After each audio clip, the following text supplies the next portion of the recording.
Today I would like to do a review of the Victorinox Cybertool Lite.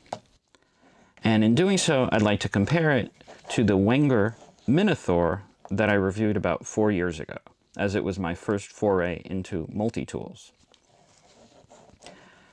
Before I get into this one, I just want to give a brief background on why this was important to me. There's a whole video I have in detail that covers it in more detail, and I just want to summarize.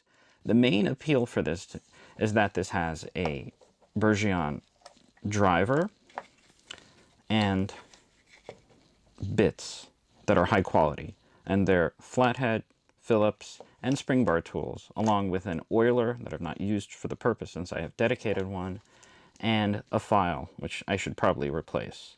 I love this set, and even over the years, as I've gotten more and more into watch disassembly and repair, and I've bought specialized tools, I still find myself returning to this for more basic uses because they're really high quality.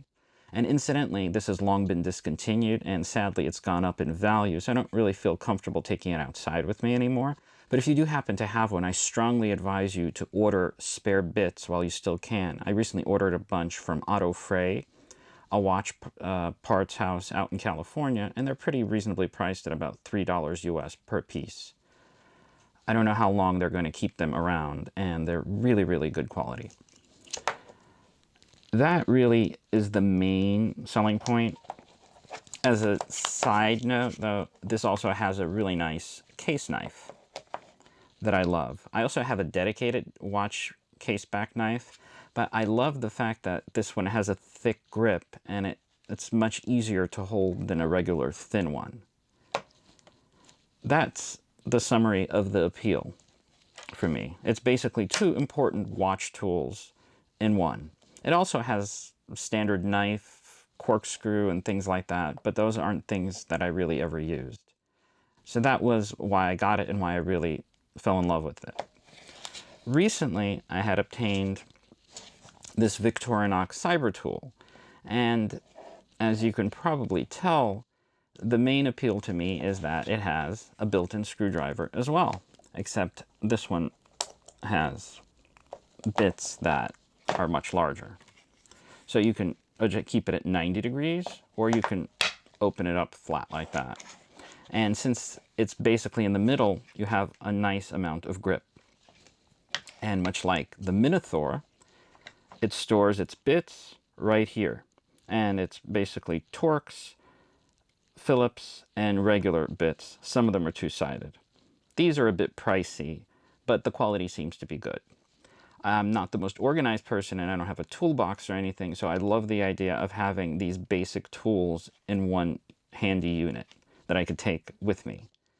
The other element of the screwdriver that I really loved is that it has this LED right here. I don't know how effective it would be if you tilt it at this point, so I only use it here because the light is right here. And the neat thing is, if you need to go into a dark crevice to tackle a screw, you turn it on, and while it doesn't do the best job demonstrating here, it shines light into where the screwdriver bit is, and it's very, very useful, and I've used it a number of times in the few weeks that I've had it already. It's really, really useful, and it's apparently not that easy to find a light and screwdriver combo that's compact and high quality. That really was the main appeal for me, the idea of that. Interestingly enough, it also has some other things that I've not used so much yet, but are, at least in theory and by handling, good quality. And that's pliers. They're thin, but I love the idea, again, that they're built into the body, and they seem fairly substantial for what they are. And the scissors and the pliers have these springs that are adjustable, and they're pretty cheap to replace. And it seems to have pretty decent gripping power for what it is. And the other thing is something that apparently Swiss Army knives are really famous for, that I didn't know before. And that is very sharp scissors. Whoops, sorry about that. Let's just move it along. And once, like with the pliers, you hold the body and you can cut away like this. And they have been cutting through just about anything I've put them through. And as I said before, it has a replaceable spring for tension. And they work really great, and they feel great in your hands. And this one has two knife blades, a larger blade and a smaller blade. Still fairly new, so it's not the easiest always to remove.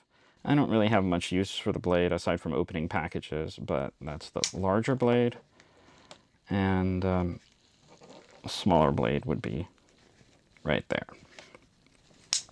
I think it's supposed to be like a backup.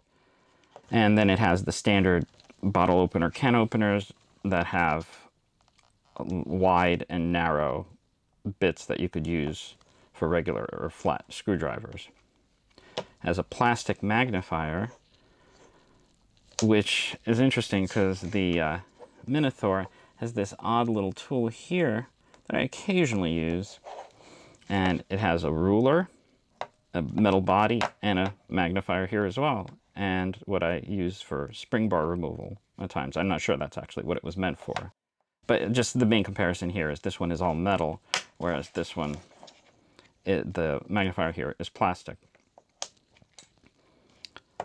The other main things I like, it has a tweezer. Now, I'm not a big fan of this tweezer because, first of all, it's blunt-tipped, which I don't find terribly useful. In comparison, the Minathor has a pointed tip tweezer, which is much more useful. And let me compare the two here. The only thing is they're short. Now this one's a bit longer, but it really would be nice if the tweezers were longer. And that leads me to the pen, which is a really nice thing to have. It would be nice if they made the tweezer as long as the pen, since it seems to run the length of the side anyway. You can actually tuck the pen in on the other side of another tool to use the body to hold it.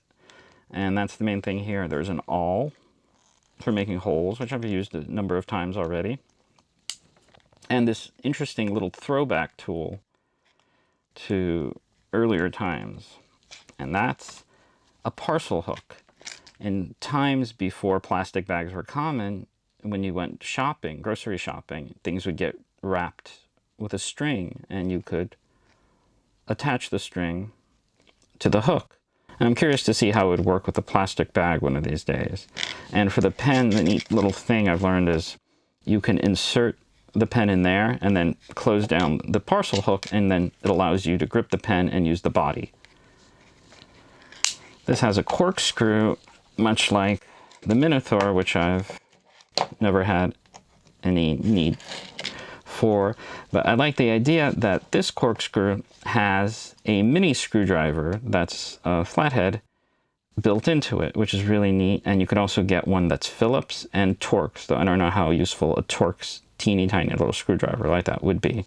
But it's really, really a clever implementation for at least a piece that, for me, isn't very useful normally. There's also a pin that collectors say, or I guess hobbyists say, is useful, and I imagine sooner or later it might be. Apparently not all of them have the pin, some will just have the hole. And that's really it with this one. So again, to briefly summarize, this is a multi-tool. It does have knives, but I don't really focus on the knives. The main appeal for me is the screwdriver and the bit set here. The pliers and the scissors are a bonus. The LED light really, really is useful for illuminating where you're using the screwdriver.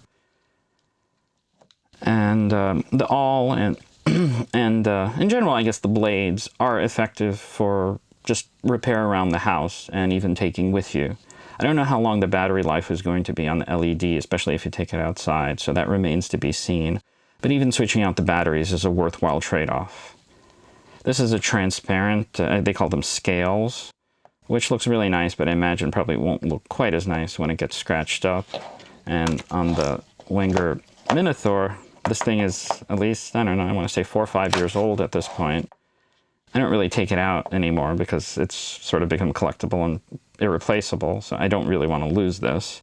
So it definitely picks up scuffs, and supposedly you could clean them, polish them up like an acrylic crystal on a watch, but I've never had need.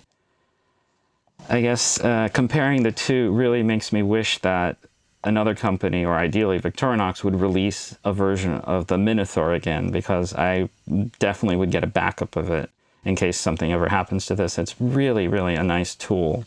And this is, I guess, the non-miniature version of it. I mean, I imagine if something like a Kickstarter or something ever came out, it would probably be low quality. So what can you do? These are incredibly expensive now, so it really is a shame. But if you don't need the really small-sized bits, and you happen to be looking for a screwdriver and basic tools like pliers and scissors, this is a really, really good multi-tool in my fairly limited experience. And I can definitely recommend it, especially if you come from a background of using something like this. That's about it for this video, and as usual, thanks for watching.